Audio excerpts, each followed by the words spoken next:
Marinero, the Sick Podcast, following up on Marc Bergevin's Zoom presser with the media today. Boy, oh boy, a lot of news coming out of that one. And joining me to talk about it from the Montreal Gazette newspaper, Stu Cowan. How you doing, bud? I'm doing well, Tony. How are you?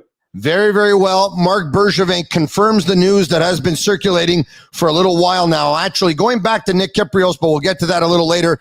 Shea Weber will be out for all of the upcoming season, and his career is in jeopardy. Stu, listening to Bergevin today, it sounds like Shea Weber's career is done. It certainly does. And boy, you talk about that Man Mountain nickname. Like, he played 25 minutes a game, every game in the playoffs, 22 games with, thumb, knee, foot, ankle. Bergevin was talking about how the pain he went through and just what he had to go through just to get on the ice for a practice. And he said that Shea Weber's the kind of guy who won't take a practice off. It's just not in him. So, I mean, it explains, I guess, why we saw tears out of Shea Weber's eyes at the end of the last game against Tampa Bay. I asked Marc Bergevin if he knew during the playoffs that this was probably going to be the end of Weber's career. He said he didn't, but he did know about the amount of pain that he was playing through. So for Shea Weber, boy, oh boy, they don't come much tougher than that. I mean, a man of very few words, never complained about anything.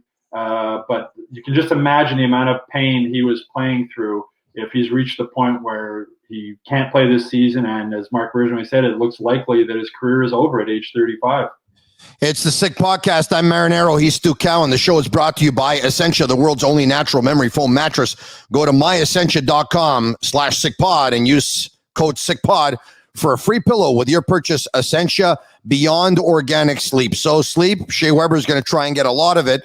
The plan is going to be to give him the year off, Stu, so he can probably try one more time. There's really two options, right? Either you listen to what the doctors say, and the doctors say to repair your ankle and to repair everything, you're going to need surgeries. You won't be able to play again. So you either does that, or he decides to take 1 year off, rest the body, and give it a go to see if he can come back. So, but once again, if you're Marc Bergevin, one thing is for sure, you would think you're going to have an LTIR situation for at least the next year. Stu, I'm going to say it right now. If the Montreal Canadiens don't go out and get a right-handed defenseman who can play 22-plus minutes per game and be as steady in his zone as Weber was, they're not going to make the playoffs. I have to agree with you there. And as we were talking about 25 minutes of ice time that Weber logged, who's going to fill those minutes on the right-hand side? And Marc Bergevin spoke about this today also. With the COVID situation, it's going to be difficult possibly getting guys in the States to come to Canada as a free agent with everything that's going on right now. So there's so many things going on. And, Marc Bergevin today looked like, he looked like a guy who needs to go sit on a beach for 2 weeks.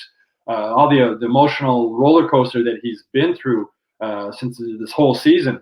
So, without Shea Weber, and then Carey Price also. Carey Price is seeing a doctor today in New York. He might need knee surgery. Bergevin said if he's not too concerned, but it could be a 6 to 8 week recovery period if he does need surgery. So there's another thing. This is, the Canadiens could be a very, very much different looking team next season. It could be a good thing, but at this point, it looks more likely that it's not going to be a good thing, that it's going to be a bad thing. These are going to be tough guys to replace. Yeah. And, Shea Weber, not only on the ice, but as Marc Bergevin spoke about off the ice. He's the leader of this team. He's the dad to the young guys. He's the leader and a friend to the older guys.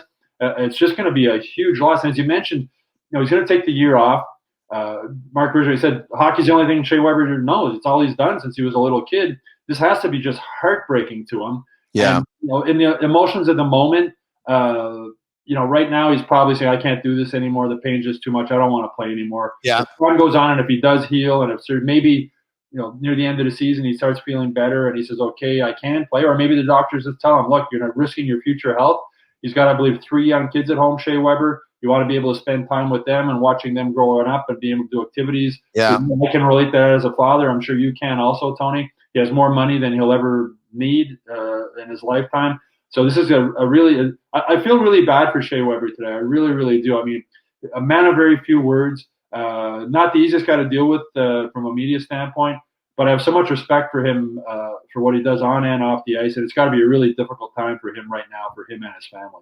Go to sportbuffshop.com for all of your officially licensed sports apparel and more. Use code SICK15 for 15% off on all of their items. And whether it's a Montreal Canadiens hoodie or jersey, and you have a chance for Shea Weber to have it signed, get it done now, because I don't know how much of him you're going to be able to see going forward, unless he decides to retire in Montreal, of course. But we all know that Kelowna, BC is a pretty nice place to go back to. All right, okay. I have to, I was thinking of when we heard this, and I'm not surprised by this, by the way. Nick Kypreos tweeted out back in February of 2020, Stu Cowan, and you know this, that he tweeted out at the time that Weber likely would require season-ending surgery back in 2020, and his career was in jeopardy. And it was a report that was denied. Weber came back to play shortly thereafter, within days, actually less than a week. And a lot of people thought that Kypreos was full of crap. I didn't, because Kypreos has over 20 years of experience under his belt. He's one of the best insiders in the game. Obviously, he's very, very well connected. He didn't throw it out there just for the sake of it being thrown out there. Now, a year and a half later, I think it's safe to say that Kypreos has been proven right. I had him on the Sick podcast back in the month of April, I believe it was. And I added, Stu, that I had it on good information as well, that Weber was told that he needed to have it surgically repaired, his ankle. And if he did, he would never be able to play hockey again. But he just decided to play through the pain, and we didn't know how much longer he would be able to play through it. And now we're realizing he may not be able to play through it at all, because he's probably had enough. Stu, you remember when they acquired him just over 5 years ago? Marc Bergevin was asked at the time, Mark, are you concerned with the mileage on Shea Weber? Because there's a lot of it there. And at the time, he said he wasn't concerned. But a lot of us then thought, Shea Weber's no way going to finish out his contract, which I believe had 10 years left. So now it's got 5 years left. And I guess we were right. He's not going to finish out his contract. No, and you wonder if it's the same situation with Carey Price, if he's going to be able to finish out his contract also, was, going in knee and hip. And Stefan Waite spoke after he was fired as goalie coach about all the different, knee, hip, back issues that Carey Price has to learn to play through. I mean, Shea Weber, don't forget, not only all the games played in the NHL, Olympics, World Cup, he's played a lot of hockey and a lot of minutes and a lot of tough minutes. He's playing against the other team's top line every game, killing penalties, playing on the power play. There's a lot of mileage on that body, and Marc Bergevin mentioned that today also. So it's not shocking. I mean, you think back to that offer sheet that the Flyers gave him, that 14 years, I believe $110 million. What a ridiculous contract. I mean, Nashville had to match it or lose him. And as I've written a number of times, when Nashville traded Shea Weber to Montreal for PK Subban, they didn't trade Shea Weber for PK Subban. They traded the contract for PK Subban. I think the day David Poile agreed to match that offer sheet was the day he realized he had to trade it. He just knew it. And now, full circle, now Nashville, if he does retire, is going to be on the hook for $4.9 million in cap recapture money until this contract is over. So these contracts at that length, we just see what happened in Minnesota with Parise and Suter both being bought out of their contracts. Yeah. Long-term, insane contracts made absolutely no sense. That's why in the CBA they brought in the longest contract you can sign now is 8 years, which I still think is too long. Yeah, it's a Carey Price situation. But yeah, I mean that contract from the day David Poile matched it as GM of the Predators, he knew, or I believe he knew, that he was going to have to trade Shea Weber, and he did. Speaking of Stefan Waite, the former Montreal Canadiens goalie coach, he too had joined us here on the Sick podcast, just over 4 months ago, maybe 5 months ago, whatever it was. And at the time told us that Carey Price has a lot of injuries, ankle, knees, hips, back. And we know that he's had groin injuries. We know that at the end of the year, he suffered a concussion. He missed the final 6 weeks of the season, played 2 periods with the Laval Rocket, and then entered the playoffs. So I want to talk to you about Carey Price, but a shout out to excellent photos, Stu, centrally located close to downtown shopping and universities in Montreal, ships to all of Canada, professional staff at the store and online to help you choose the gear you really need. Excellentphoto.ca. I want you to think of that photo of Marc Bergevin and Carey Price when they beat the Vegas Golden Knights and they're going to the Stanley Cup final. That photo of them in a hug, in an embrace, and Carey Price, Marc Bergevin gives, I think, Carey Price a kiss through his mask there. You think of that photo, and you thought these two are going to be together forever here, or until Carey Price's body can hold up. there was actually a chance that they would have lost them in the Seattle expansion draft, which they didn't. Marc Bergevin talked about it today, and he viewed it as low risk, and if it would have happened, he had a plan B. Your thoughts on that? Yeah, as I wrote in a column this week, I think the bigger risk was on Seattle taking him than it was on Marc Bergevin exposing him in the draft. I mean, I don't think Marc Bergevin, the top of his list is I want to lose Carey Price. But as I mentioned before about Shea Weber's contract, if he lost that contract, I don't think he would lose sleep over that. I think this was, as I wrote, this was probably the last chance Bergevin has where the Canadians have to dump Carey Price's contract. I don't think any other team moving forward would be able to afford $10.5 million for a goalie who's got a lot. We talked about Shea Weber having a lot of miles on him. My Lord, the amount of mileage on Carey Price. And, when you see Carey Price in the locker room, well, at least before COVID, he's built like an NFL tight end. He's a large, big man. Like every time he drops to his knees, that's a lot of pressure and force banging down him. Yeah. He's not built like your average goalie, like a Marc-Andre Fleury, who's sort of built like Gumby, a flexible type of guy. So with Marc Bergevin, I mean, he hitched his cart to Carey Price with that contract. He built his team around Price and Shea Weber. And I asked Bergevin in a previous Zoom interview what he said to Carey Price in that hug. He didn't want to share it, but he gave him a lot of money. He's banking on him. But I honestly think that if he had lost Carey Price yesterday, it would have been a bit of a relief to get rid of the contract. And it's maybe a little bit of a relief that he didn't lose him. So I thought it was a win-win situation for Marc Bergevin. It was a smart move putting Carey Price unprotected for that. And as I said, I think it was more of a risk for Seattle if they did take him than it was for the Canadians to put him on there. And obviously, his visit to the doctor today in New York obviously scared off Ron Francis, along with the 5 years remaining on that contract with the $10 million cap. Stu, I agree with you, and not to diminish Carey Price's ability, but knowing that Shea Weber's career is likely over here, and knowing that it's going to be very hard to replace him, Bergevin said himself, it'll be impossible.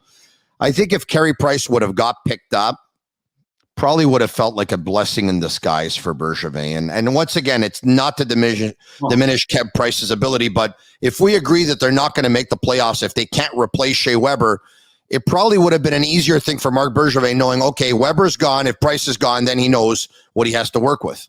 Yeah, and as I said, it's all about the contract. It's Nashville did not like Shea Weber. They didn't like his contract. Marc Bergevin did not like Carey Price. He probably doesn't like the contract that much.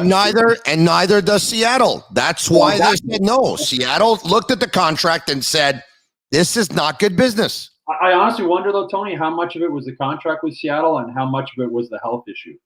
I believe it was the contract. I believe the health issue had very little to do with it. I think it's a combination. I think the health issue did play into it, just because I think for marketing, like we watched that draft last night, and if you're not a big hockey guy, like who are these guys? Most of these guys, like who's the face of the franchise now?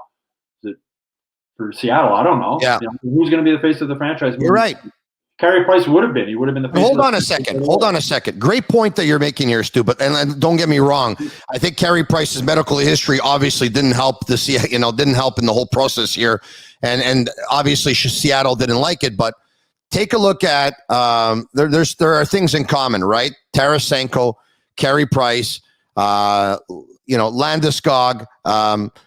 Clearly, Tarasenko has a medical history. Clearly, Carey Price has a medical history. But Seattle stayed away from big contracts. They did. And, that's what they did. And Landeskog would have taken a big contract for him. That's why they could afford. They're the only team out there that could afford Carey Price at this point. And that's why I think if he had been 100% healthy, and after the way he played in the playoffs, I think Seattle might have been interested. I really do. And I think it would have been a smart move by them, actually. I think it would have been a real way to, Carey's not the most vocal guy. It's not like he's going to go sell hockey in Seattle like Marc-Andre Fleury did in Las Vegas. But just imagine how many Carey Price Kraken sweaters they would have sold today, and what the beat would be and the hype would be in Seattle about Carey Price, one of the best known hockey players in the world, coming to an expansion team. And I think this whole medical thing, I think Price played it. I think Bergevin played it. Maybe we'll find out that there's nothing wrong with Carey Price's knee. He's fine and he's ready to play. And it was a bluff that Bergevin and Price played together so that he could stay in Montreal. But there's no way Carey Price waives his no movement clause if it wasn't Seattle. He played his junior hockey out there. His wife lives 2 hours away from there. They have 3 young children. I'm sure in the back of his mind, it would have been nice for the family to move out there, be close to the in-laws, close to the off-season home in Kelowna. So, as I said, it was a win-win situation for Marc Bergevin. I think it was a win-win situation for Carey Price also. The Sick Podcast, M. Marinero, Sophistication Event Rentals in Montreal, live music, DJ, sound system, tents, chairs, tables, decor, lighting, photo booth, TV screens. Your one-stop shop for all of that. 514-570-5770 is the number to call. Maybe one day Montreal Canadiens fans can have a big party for Shea Weber and Carey Price, because Stu Cowan, I'm going to make a prediction right now because I like doing that, and I don't shy away from them. Shea Weber's career is going to end in an LTIR situation. Carey Price's career will as well. I don't know when, but I don't see the Canadiens moving that contract, and I don't see Carey Price finishing off the final 5 years of that deal. I have a feeling it'll be an LTIR for him as well. I think so. Carey's 2 years younger than Shea, and he has more mileage, more like playing goalie in the NHL, and go home and fall down on your knees and get up about 50 times in a row and see how tired you are and see what kind of wear and tear that takes on your body. Carey Price does that thousands of times, practice games, been doing it since he was a kid, as a large man, a lot of force hitting the ice every time he goes down. Yeah, I'd be absolutely shocked if Carey Price finishes this contract. And as I was saying before, those 14-year contracts make no sense. And 8-year contracts in hockey, I mean, it's a physical game. You look at the grind these guys go through in the playoffs. You look at Brendan Gallagher and the beating they take. I mean, I understand, and good for the players, good for the NHLPA, getting the 8-year term. I mean, these guys put their lives, their bodies on the line. They deserve to be compensated and compensated well for it. But from a management standpoint, signing a guy like more than 5 years to me makes no sense. He's Stu Cowan of the Montreal Gazette. I thought that today when Marc Bergevin was asked about Jonathan Drouin, that he would say, I hear that Joe is doing well, but I still don't have any news to report, and that's it. Instead, he said that he and Dominic Ducharme met with Jonathan Drouin on Tuesday.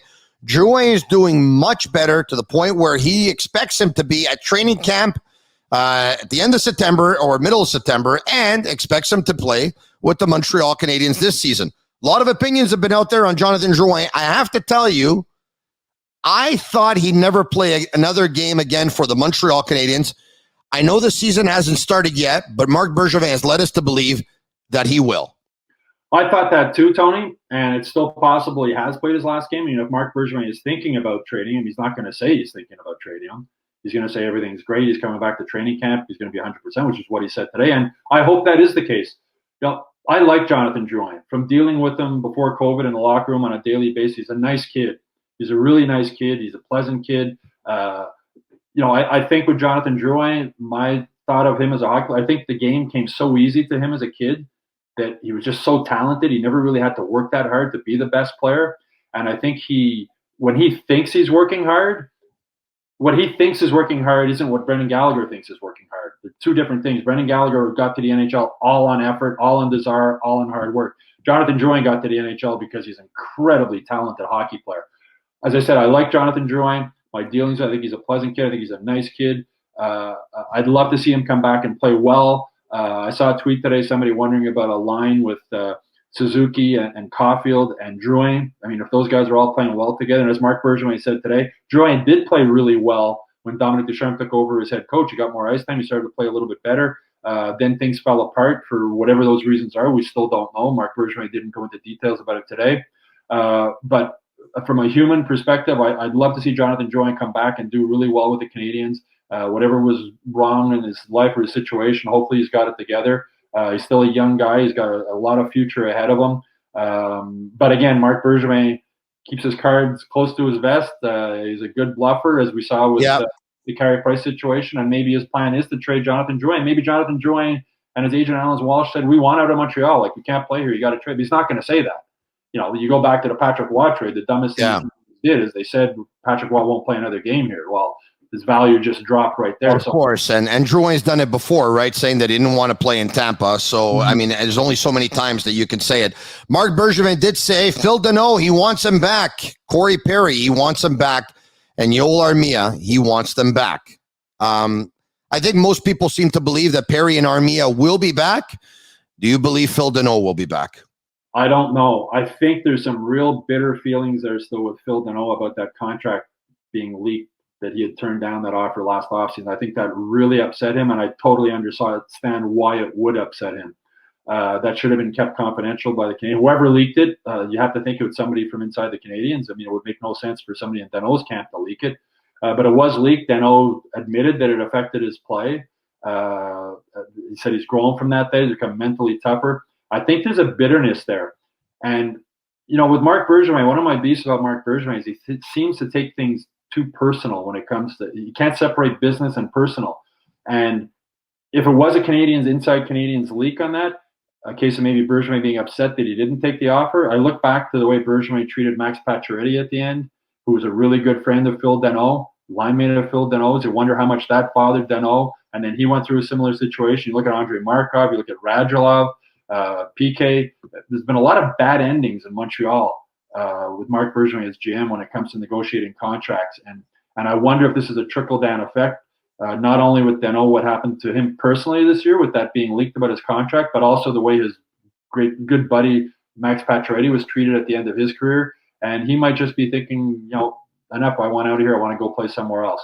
I guess we'll see what he gets on the market. I think a team's going to be willing to overpay for Phillip Deneau. I mean, he filled, especially what he did in the playoffs after he shut down Matthews and he shut down Vegas, and he was a key guy. And if you're a team with offense and you need a guy, key faceoff guy, can shut down the other team's top player, good guy in the room. I really have a lot of respect for Phillip Deneau as a player and off the ice.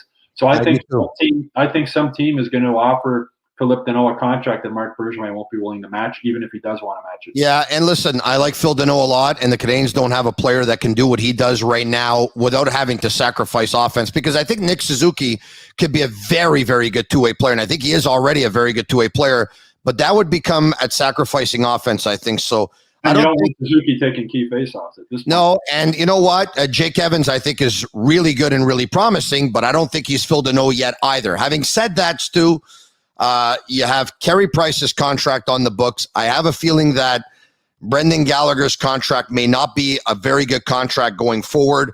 The same could probably be said for Josh Anderson, who I think could have done a lot better in the regular season and in the playoffs in terms of assists, in terms of points, and in terms of consistency. So I don't know if you want to overpay for Phillip Deneau. It's probably not a wise move. Anyway, to Shea Weber, who retirement is likely. What a great career he had. I think the trade worked out well for the Montreal Canadiens, Stu, all things considering, even if he has to retire. To Carey Price, who may be out for 6 to 8 weeks.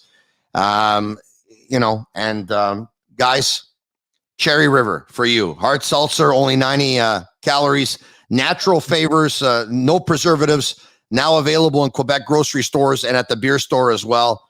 I don't know what Marc Bergevin drinks or if he does drink, but he sure looked today like a guy who could use a drink. It was, you just imagine what this guy's done through. I mean, and from a personal level, not just a business standpoint too. I mean, he obviously has he loves Shea Weber. He loves Carey Price. And to see these two guys, what's happening to them now. And I also wonder how much all this comes into play when Bergevin was asked his previous Zoom conference about his contract. And he said, I will honor the last year of my contract, leaving it up in the air.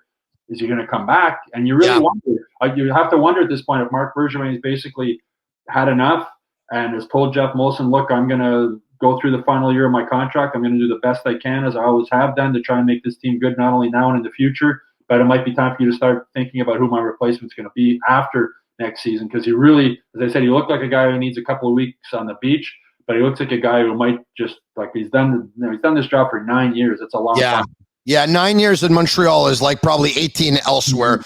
Stu, a Cherry River for you too as well. Then enjoy the rest of the summer, but I'm sure you and I will speak fairly soon, because there's never a dull moment with the Montreal Canadiens, with the NHL amateur draft around the corner and then unrestricted free agency. So I know you and I will talk again. We'll talk soon. All right, take care, buddy. Thank you. All right, it's the Sick Podcast. I'm Marinero. You can listen to us via iHeartRadio app and follow us on all the other media platforms. And now it's time to make a little money.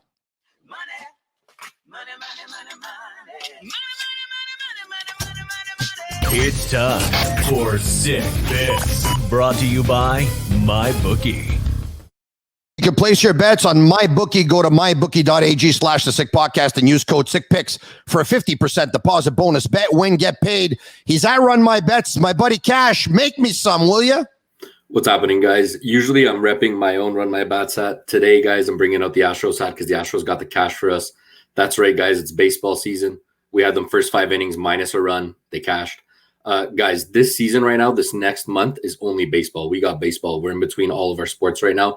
This can be a bad time for a lot of handicappers who don't know baseball. A lot of you guys like to bet NHL, like to bet NFL, NBA. Listen, guys, I'm dropping a massive promo on my site for this reason. We've been doing MLB for 3 years. We've gotten pretty damn good at it.